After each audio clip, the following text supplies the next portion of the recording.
ये कहानी हमारे मेन प्रोटैगनिस्ट लाइट की है, जिससे उसकी ही पार्टी एक खतरनाक डंजन में लाकर उसे जान से मारने की कोशिश करती है। पर वो किसी तरह से वहाँ से बचकर निकल गया था, लेकिन वहाँ पर काफी सारे खतरनाक मोस्टर आ जाते हैं, जिनको देखकर लाइट घबराते हुए अनलिमिटेड गाचा का इस्तेमाल करता है। और ये अनलिमिटेड गाचा एक मैजिक स्किल है, जिससे कार्ड्स, वेपन या पावरफुल लोगों को समन कर सकते हैं। यानी लाइट जब चाहे तब तक कार्ड्स को समन कर सकता है, पर पहले लाइट इस स्किल का इस्तेमाल करते हुए बेकार बेकार सामान को बाहर निकालता है। लेकिन इस बार इसमें से मई नाम की एक खूबसूरत लेवल 9999 लेवल की फाइटर निकलती है, जो मेड का आउटफिट पहने हुए थी। 3 साल बाद लाइट उस खतरनाक इगोन में अपना खुद का एक किंगडम बना लेता है, और वो अनलिमिटेड गाचा का इस्तेमाल करके कई और खूबसूरत और पावरफुल लेवल 9999 की फाइटर को समन कर लिया था, जो उसके प्रति पूरी तरह से वफादार थे। अब वह खुद भी एक पावरफुल लेवल 9999 लेवल का ओवरलोड बन चुका है। मैंने एक बात तो बताई ही नहीं, इगोन का मतलब आप लोग एपी से समझ सकते हो। अपने आप को पावरफुल कर लेने के बाद लाइट उनसे बदला लेने का प्लान बनाता है, जिन्होंने उसे धोखा दिया था।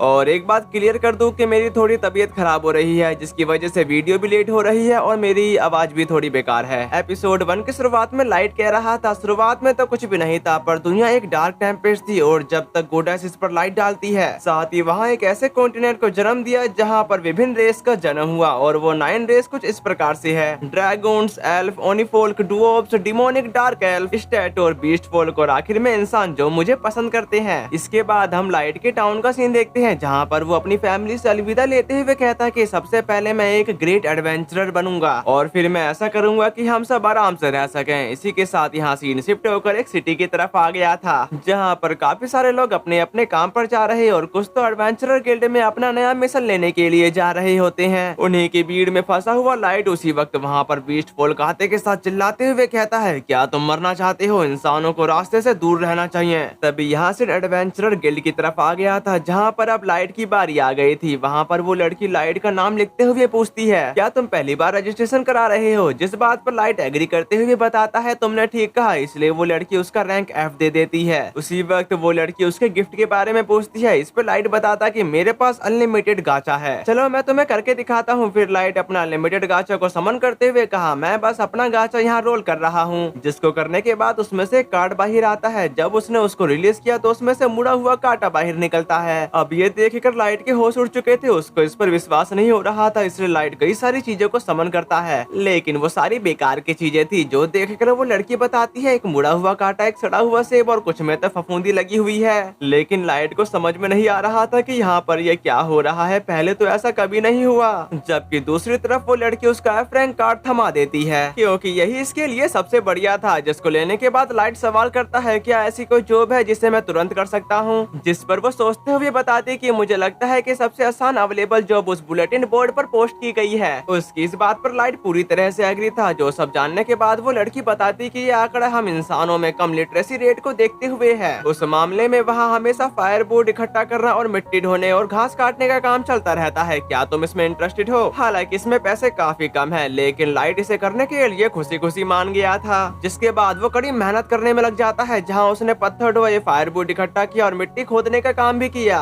जिसकी वजह से उसके पास कुछ पैसे जमा हो गए थे, जिनको देखकर लाइट का कहना है, दिन भर जी तोड़ मेहनत करने के बाद भी सिर्फ रहने लायक ही अर्निंग हो पाती है। लेकिन मुझे अच्छा लगेगा अगर मैं अपने गाचा से कुछ खाने लायक चीजें निकाल सकूं। उसी वक्त कुछ बीस्ट फोल्क जानबूझकर लाइट से टकरा गए थे। टकराने के बाद उनमें से एक बीस्ट फोल्क कहता कि अरे बच्चे कहाँ जा रहे हो, तुम इस पर ध्यान क्यों नहीं देते? पर लाइट उससे टकराने के लिए माफी मांगता है। दूसरी तरफ बीस्ट उसे समझाता है, अरे यार तुमने तो मेरे सारे कपड़े गंदे कर दिए, तुम्हें इसके लिए पे करना होगा। फिर वो उसके पैसों की पोटली उठाते हुए कहा, बस इतना कि मेरे कपड़े धोने के लिए बिल पूरा हो जाए। उसकी ऐसी बातों को सुनकर लाइट बोला, प्लीज उसे वापस दे दो, मैं इसके बिना रात नहीं बिता पाऊंगा। लेकिन बीस्ट उसे खींच के एक लात मारते हुए कहता है, तुम लकी होगे अगर तुमको इतनी छोटी रकम में सुअर का बाड़ा किराए पे मिल जाए, इसलिए ये हमारे हाथों में ज्यादा बेहतर होगा, समझे? फिर वो लोग वहाँ से जाते हुए बोले कि चलो कहीं जाकर ड्रिंक करते हैं, सड़क से हट जाओ इंसान, बाकी कूड़ों के साथ कूड़ेदान में जाकर सो जाओ। वहाँ की ऐसी बातों को सुनकर लाइट पूरी तरह से टूट चुका था। तभी एक प्यारी सी लड़की अपना हाथ बढ़ाते हुए पूछती है, क्या तुम ठीक हो? जिस पर वो उसका शुक्रिया अदा करते हुए देखता है कि इतने सारे लोग, जो देखते ही वो पीछे हट चुका। पर एल्फ उसे समझाने लगती है, चिंता मत करो, हम तुम्हें चोट नहीं पहुँचाएंगे। दूसरी तरफ लाइट अब तक दुनिया वालों को अच्छी तरह से जान चुका था। उसको इतना तो पता चल गया था कि यहाँ इंसानों की कोई वैल्यू नहीं है, जबकि एल्फ उसकी ऐसी हालत को देखकर उसे गले से लगा लेती है। अब ये देखकर लाइट को यकीन नहीं हो रहा था कि दुनिया में अच्छे इंसान भी होते हैं। साथ ही साथ वो सोचता है इस एल्फ ने अपने घुटने गंदे कर लिए ताकि वो नीचे आकर मुझे गले से लगा सके। क्या ये सपना है? जिस बात पर एक एल्फ उसे मना करते हुए बताते कि नहीं, यह कोई सपना नहीं है, ये सब असली है। तभी उनमें से एक बीस्ट फोल्क कहता कि हम कई ट्राइब के कॉम्बिनेशन से कनेक्टेड है। तभी लाइट कहा कॉनकॉर्ड ऑफ ट्राइब, जो सुनकर बीस्ट कहने लगा था बिल्कुल सही कहा, यह हमारी पार्टी का नाम है जो गॉडेस द्वारा बनाए गए सभी 9 रेसेस को रिप्रेजेंट करती है। जैसा कि तुम देख सकते हो कि मैं एक बीस्ट फोल्क हूँ और मेरा नाम गारू है। साथ ही एल्फ भी कही मेरा नाम सासा है और मैं एक एल्फ हूँ। और हमारे पास ड्रैगो द ड्रैगन्यूट भी है, यहाँ तक कि डियाब्लो डीमोन किन और ये डुओब्स जिसका नाम नैनो है, डार्क एल्फ सायन और ये सैटोर है। जो सब बताने के बाद गारू कहता है तो अब हमें बस एक इंसान की जरूरत है, फिर कॉनकॉर्ड ऑफ ट्राइब एडवेंचरर लोगों का एक बेहतरीन ग्रुप बन जाएगा। तभी सायन बोले कि हमने एक नेक ऑब्जेक्टिव की पूर्ति के लिए इस ग्रुप को बनाया। हम रेसिस भेदभाव को खत्म करना चाहते हैं और सभी के लिए फेयर वर्ल्ड बनाना चाहते हैं। ये एक ऐसी दुनिया होगी जहाँ पर कोई भी एक दूसरे के साथ भेदभाव नहीं करेगा। उसी वक्त साशा बोलते कि हमें तुम जैसे किसी पर्सन की जरूरत है जो हमारे साथ जुड़े। उन सब की ऐसी बातों को सुनकर लाइट काफी हैरान हो गया था क्योंकि उनकी सोच इतनी अच्छी है। दूसरी तरफ ड्रैगो अपना हाथ बढ़ाते हुए कहता कि हम तुम्हारा कॉनकॉर्ड ऑफ ट्राइब में स्वागत करते हैं। जिसके बाद यहाँ से खतरनाक डंजन की तरफ आ गया था जहाँ पर कई सारे मॉन्स्टर ने लाइट को चारों तरफ से घेर लिया था। तभी एक मॉन्स्टर उस पर हमला कर चुका, लेकिन वक्त रहते ही ड्रैगो उस मॉन्स्टर को काट देता है और बाकी बच्चे को साशा संभालते हुए कहती है हे भगवान, मैं 1 मिनट के लिए भी अपनी नजरें तुमसे नहीं हटा सकती। तुम इतना आगे मत जाओ, ठीक है? हम दुनिया की सबसे बड़ी और मुश्किल एबिस में है। अगर यहाँ तुम कुछ भी ऐसी वैसी हरकत करोगे तो तुरंत मारे जाओगे।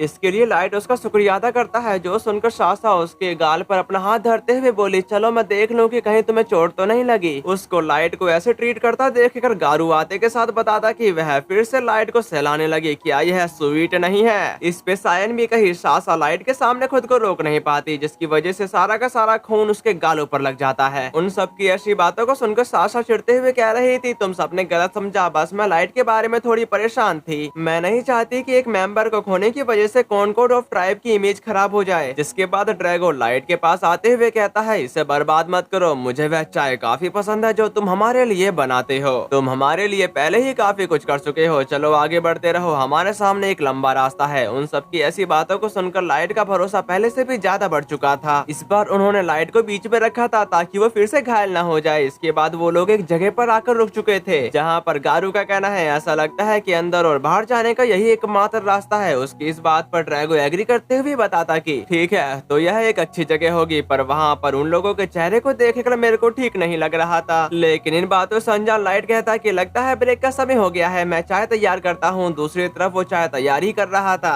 तभी ड्रैगो सामने की तरफ आते हुए लाइट से कहा इसकी जरूरत नहीं होगी लाइट, मैं तुमको पार्टी से एक्सपेल करता हूँ। क्या तुमने मेरी बात नहीं सुनी? मैंने कहा मैं तुम्हें पार्टी से निकाल रहा हूँ। लेकिन लाइट को उनकी बातों पर यकीन नहीं हो रहा था, इसलिए गारो उसे फिर से समझाता कि हम तुम्हें पार्टी से निकाल रहे हैं, तुम्हारे कानों में पत्थर घुसे हुए हैं क्या?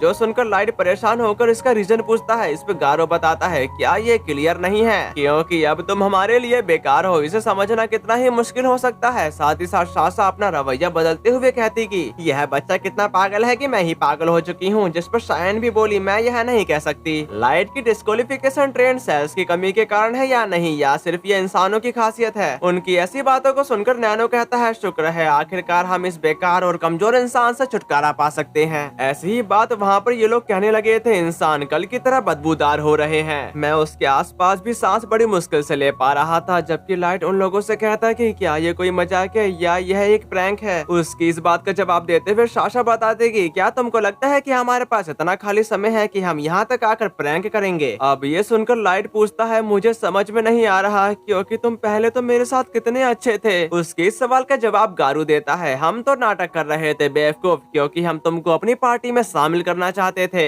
आगे की बात ड्रैगो बताता है इसका संबंध तुम्हारे टैलेंट से है। हमारे सीनियर्स ने तुम्हारे अननोन टैलेंट पर ध्यान दिया और मुझे लगता है कि तुम एक माइस्ट्रो हो सकते हो, और इसी तरह से हमने तुम पर नजर रखने के लिए तुमको कॉनकॉर्ड ऑफ ट्राइब में शामिल किया। उन सब की ऐसी बातों को सुनकर लाइट कह रहा था लेकिन इसका कोई मतलब नहीं है, मेरा मतलब है आप पहले से ही मेरे अनलिमिटेड गाचा के बारे में जानते थे और आपको पता ही होगा यह एक बेकार गिफ्ट है जो कुछ भी नहीं कर सकता। जो सुनकर गारो उसकी तरफ बढ़ते हुए कहता कि हाँ तुम्हारा गिफ्ट बकवास है और तुम्हारे पास ऑर्डिनरी ह्यूमन स्टेट्स हैं, तो बड़े लोगों ने पहले ही फैसला कर लिया है कि तुम माइस्ट्रो नहीं बन सकते। इसका मतलब यह है कि कि अब तुम सिर्फ डेथ लाइफ के अलावा कुछ भी नहीं हो। साथ ही साथ साशा भी कहती है भले ही इसमें माइस्ट्रो का खून मिल जाए, लेकिन एक लो लेवल से शादी करने के बारे में सोचकर भी मुझे उल्टी आ रही है। तो अब आप लोगों को समझ में आ गया होगा कि लाइट को उन्होंने किस लिए अपनी टीम में शामिल किया, क्योंकि सीनियर्स को लगता था लाइट एक माइस्ट्रो है। माइस्ट्रो का मतलब एक पावरफुल पर्सन से है, पर कॉनकॉर्ड पार्टी किसी के अंडर काम करती है, इसलिए उनके पास काफी बड़ी फैमिली का सपोर्ट हो सकता है। और इस वर्ल्ड में गोडेस हर एक पर्सन को गिफ्ट देती है, और वो गिफ्ट कुछ भी हो सकता है, जैसे मैजिकल स्किल, स्ट्रेंथ इनहेंस करने की स्किल, या फिर मैजिकल वेपन में मास्टरी। किसी को कुछ भी गिफ्ट मिल सकता है, पर लाइट के पास जो अनलिमिटेड गाचा है वो एक रेयर गिफ्ट है। साथ ही पूरे वर्ल्ड में वो एक ही पर्सन है जिसको यह रिवॉर्ड मिला है, और इसी चीज का पता उन लोगों को भी हो गया था, पर लाइट उसका इस्तेमाल ठीक से नहीं कर पा रहा, इसलिए उन्हें लगता है कि यह तो बेकार स्किल है। इसी वजह से कॉनकॉर्ड ऑफ ट्राइब के लोग लाइट को एक्सपेल कर रहे हैं, यहाँ तक कि वो लोग इंसानों से काफी ज्यादा नफरत करते हैं। तभी आप लोगों ने देखा ही होगा लाइट को शुरू से ही उस टाउन के लोग गार्बेज कह रहे थे। अब कहानी की तरफ आते हैं, जहाँ पर गारो ने अपने नुकीली नाखूनों के साथ लाइट के चेहरे पर अटैक कर दिया था, जिसकी वजह से उसके गालों से खून निकलने लगा, और उसको कुछ देर के लिए एहसास भी नहीं हुआ था कि ये लोग उसे मारने की कोशिश भी कर सकते हैं। लेकिन ये मालूम होते ही वो वहाँ से भागने लगा। उसको अपनी जान बचाता देखकर गारो हंसते हुए कहता है, आगे बढ़ो और भागो, तुम आखिर में एक मोस्टर का शिकार बन जाओगे। दूसरी तरफ साशा अपनी एरो को उस पर तानते हुए बोली, खैर ये तो मान लिया गया है कि हम तुम्हें भागने नहीं देंगे। जो कहते ही उसने शूट कर दिया, और वो एरो सीधे जाकर उसके पैरों के आर पार हो गया, जिसकी वजह से लाइट चिल्लाते हुए वहीं पर गिर पड़ा। इस चीज का मजा लेते हुए गारो कहता कि अरे हाँ, यही तो मुझे इंसानों का शिकार करने में सबसे ज्यादा मजा आता है। और इसका साथ देते हुए शायन कही कि मैं तुम्हारे साथ हूँ। उसकी चीखे कानों के लिए मधुर संगीत की तरह है, जबकि गारो उसे लात मारते हुए थोड़ा दूर पटक देता है, जिसकी वजह से लाइट को सांस लेने में तकलीफ होने लगी थी। पर गारो यहाँ तक नहीं रुकता, वो उसकी इंजरी पर लगातार लात मारे जा रहा था। तभी ड्रैगो बोलता कि बस इतना काफी है,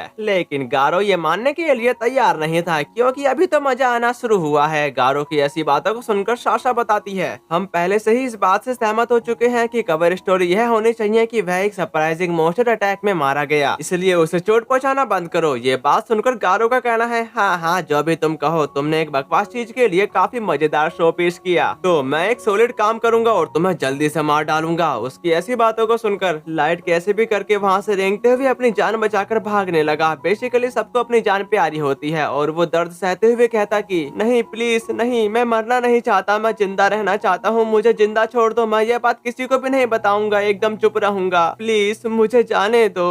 इस बात का जवाब देते हुए गारो बोलता है कि क्या तुम्हें नहीं पता कि अपने मैनर्स का ध्यान कैसे रखना है? इससे तो मुझे तुम्हें और ज्यादा पीटने की इच्छा हो रही है, और मुझे लुभाना बंद करो लाइट। जबकि लाइट रेंगते हुए कह रहा था, मेरे साथ ऐसा क्यों हो रहा है, मुझे क्यों मरना पड़ेगा, मैं जीना चाहता हूँ। तभी लाइट के वहाँ हाथ धरते ही एक टेलीपोर्टेशन एरे शुरू हो चुका, जो देखकर ड्रैगो परेशान होते हुए कहता कि ये तो टेलीपोर्टेशन ट्रैप है, उसे भागने मत देना गारो। जो कहते ही गारो ने उस पर हमला कर दिया। साथ ही उसके एकदम करीब आने के बाद लाइट कहीं और ही टेलीपोर्ट हो गया था। तभी यासिन उसी जगह की तरफ आ गया था जहाँ पर लाइट टेलीपोर्ट होकर आया है। वहाँ पर लाइट राहत की सांस लेते हुए कहता है, मैं जिंदा हूँ, याद आया मैंने एक टेलीपोर्टेशन ट्रैप एक्टिवेट कर दिया था, लगता है इसने मुझे डंजन में कहीं और ही भेज दिया है। ऐसा नहीं है कि इससे कुछ भी बदल जाएगा, क्योंकि मैं अभी भी मर चुका हूँ। जैसे ही मैं यहाँ नीचे पागल मॉन्स्टर में से किसी एक से भी टकरा गया, मैं वहीं मारा जाऊंगा। डैड, मॉम, एल्स, यूमा, मुझे आप सबकी याद आ रही है। ऐसा क्यों हुआ, मैंने क्या किया? यह सही नहीं है। उन्होंने मेरे साथ काफी अच्छा व्यवहार किया, उन्होंने मुझ पर कृपा की और मैंने उनको अप्रिशिएट किया, उनका सम्मान किया, उन पर भरोसा किया। मैं इससे बहुत खुश था, और अभी तक यह सिर्फ एक झूठ था, एक चाल, एक दिखावा। उन्होंने मुझे पागल बनाकर डंजन के कैंपेन में शामिल कर लिया और फिर मुझे मारने की कोशिश की। उन्होंने मेरे साथ कूड़े जैसा व्यवहार किया, और यह माइस्ट्रो बकवास क्या है। साथ ही साथ उन्हें ऑर्डर मिले थे, इसलिए उन्होंने मुझे मारने की कोशिश की। मैं उन सबको मार डालूंगा, मैं यहाँ नहीं मर सकता, क्योंकि वो लोग जिंदा घूम रहे हैं। मैं कसम खाता हूँ कि मैं उनकी आंतें निकाल दूंगा। उसके ऐसा कहते ही वहाँ पर एक काफी बड़ा अर्थ स्नेक आ गया था, और इसका लेवल 1000 है। इस मॉन्स्टर को देखकर लाइट हैरान होते हुए कहता है,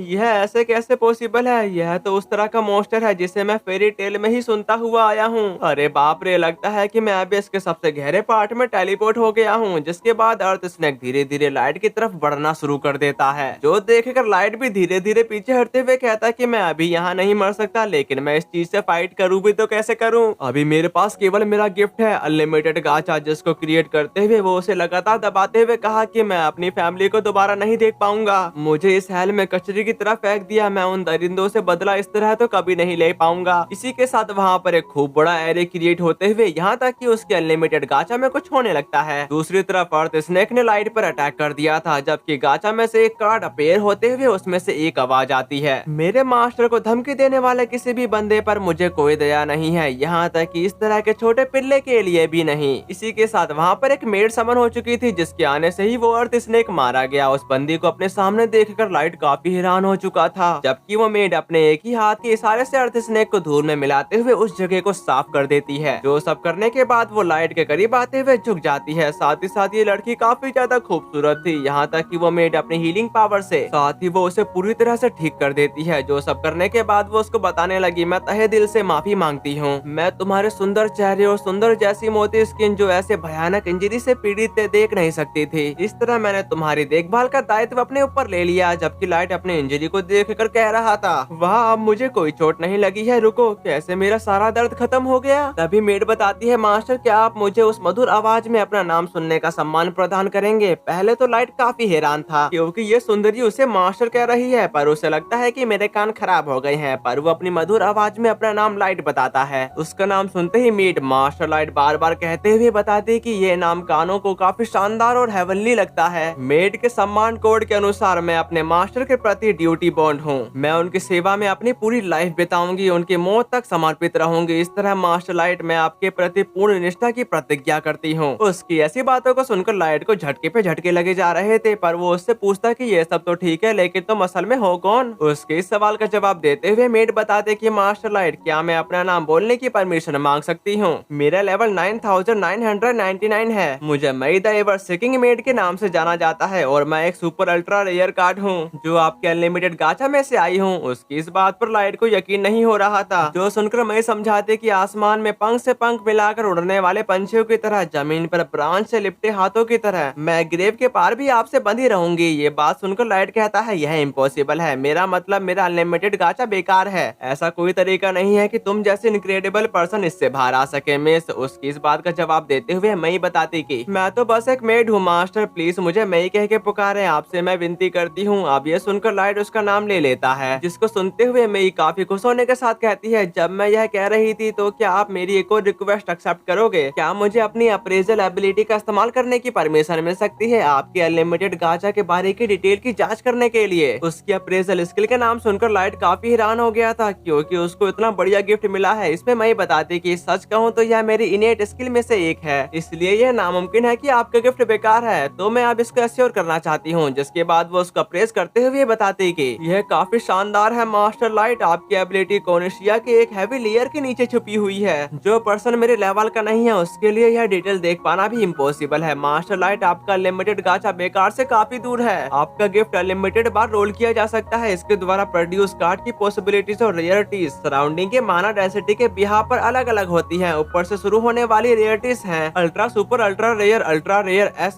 rare S rare rare normal और रेयर। साथ ही माना एक ऐसी चीज है जो पूरे वर्ल्ड में हर जगह फ्लो होती है, हालांकि इसकी डेंसिटी सरफेस पर काफी कम है। इसका मतलब यह है कि मेरे जैसे अल्ट्रा सुपर रेयर कार्ड का दिखना 0 के करीब होगा, लेकिन यहाँ डंजन की गहराई में माना प्रचुर मात्रा में है। इसका मतलब यह है कि आपके पास रेयर कार्ड मिलने की पॉसिबिलिटीज काफी ज्यादा होगी। आपकी बुनियादी एडमिरेबल है, अकेले ही डंजन के तहत ट्रेवल करते हुए बस अपने अनलिमिटेड की पूरी एबिलिटी का दोहन करने के लिए फिर से टॉप पर अपना कार्ड खींचना। ऐसा कहा जाता रहा है कि आपके करंट स्टैट्स को देखते हुए किसी भी मॉन्स्टर से मुठभेड़ घातक साबित हो सकती है, लेकिन डरो मत, अब मैं हर समय आपके साथ रहूंगी। दूसरी तरफ लाइट उदास होते हुए कहता है कि तुम गलत हो, मैं कभी भी अकेले एबिस का सामना नहीं कर सकता। मैं एक पार्टी में था, लेकिन उन्होंने मुझे धोखा दिया, मुझे तीरों से मारा गया और मुझे इंजर्ड किया गया। मैं अपने ही दोस्तों द्वारा मारे जाने की कगार पर था। उन्होंने कहा कि मेरा गिफ्ट बकवास है, मुझे घटिया इंसान कहा। मैं बस अपनी फैमिली का भरण पोषण करना चाहता था। मेरे साथ ऐसा व्यवहार कैसे कर सकते हैं सिर्फ इसलिए कि मैं एक इंसान हूँ? उनका दिया हुआ दर्द असहनीय था, वह बहुत ज्यादा दर्द कर रहा था। भेदभाव को खत्म करने और फेयर वर्ल्ड बनाने के बारे में इतनी सारी बातें हो चुकी थी, पर वह तो बस मुझे धोखा देना चाहते थे। ये तो पागलपन है। एक पल तो वह इतने अच्छे थे, लेकिन फिर अगले ही पल वह क्रूर हत्यारे बन गए। उन्हें इसकी कीमत चुकानी पड़ेगी। जब तक उन्हें वह नहीं मिल जाता जो उन्हें मिलना चाहिए, मैं चैन से नहीं बैठूंगा। उसकी दर्द भरी बातों को सुनकर मई उसे शांत कराते हुए बताती है, मुझे माफ कर दो मास्टर लाइट, मेरे जैसी मेड कभी भी आपके द्वारा झेली गई पीड़ा की गहराई को नहीं समझ सकती, लेकिन निश्चित रहे मेरी पावर आपकी आपके कंट्रोल में है। आपके एनिमी पर डिवाइन रेट्रिब्यूशन लाइन एक आसान बात है। प्लीज मुझे ऑर्डर दो, मैं उन धोखेबाजों को जल्दी से शिकार करूंगी और उनके सिरों को बालों में लटकाकर आपके सामने पेश करूंगी। उसके इस बात का जवाब देते हुए लाइट का कहना है, मैंने उन पर विश्वास किया और धोखा खाया, फिर पूरी तरह से पीट पीट कर हेल में भेज दिए जाने के बाद मैं लगभग मर ही गया था। लेकिन यह केवल इसलिए था क्योंकि मैं कमजोर था, इसलिए टफ होना जरूरी है। मेरे जैसे नॉर्मल ह्यूमन के लिए यह इम्पॉसिबल हो सकता है, लेकिन मैं अपने हाथों से बदला लेना चाहता हूँ। मैं उन सभी को दर्द दूंगा। क्या तुमको लगता है कि यह सिर्फ एक सपना है? तभी मैं उसके सामने झुकते हुए बताने लगी थी, आपकी इच्छा ही मेरी इच्छा है मास्टर लाइट। अगर आप पर्सनल रिवेंज चाहते हो तो अपनी मेट की शपथ खाकर मैं इसे पूरा करने में आपकी मदद करूंगी मास्टर लाइट। मुझे आपकी एबिलिटी पर किसी चीज से भी ज्यादा भरोसा है। इसके लिए लाइट उसका शुक्रिया अदा करने के साथ कहता है कि एक बार फिर से मैंने अपना अनलिमिटेड गाचा एबिस के अंदर रोल किया ताकि मैं एक ऐसा किंगडम एस्टेब्लिश कर सकूं जहां मैं अपना बदला लेने का पाथ डिसाइड कर सकूं। नेक्स्ट एपिसोड में लाइट पूरी तरह से बदलने वाला है, तो इसके लिए कौन कौन एक्साइटिंग है कमेंट में जरूर बता देना। और हाँ, अगर आप लोगों ने अभी तक मेरी वीडियो को हाइप नहीं किया है तो प्लीज कर दो, साथ ही साथ एक लाइक भी जरूर कर देना। बस इतना ही, तो फिर मिलते हैं, सायोनारा।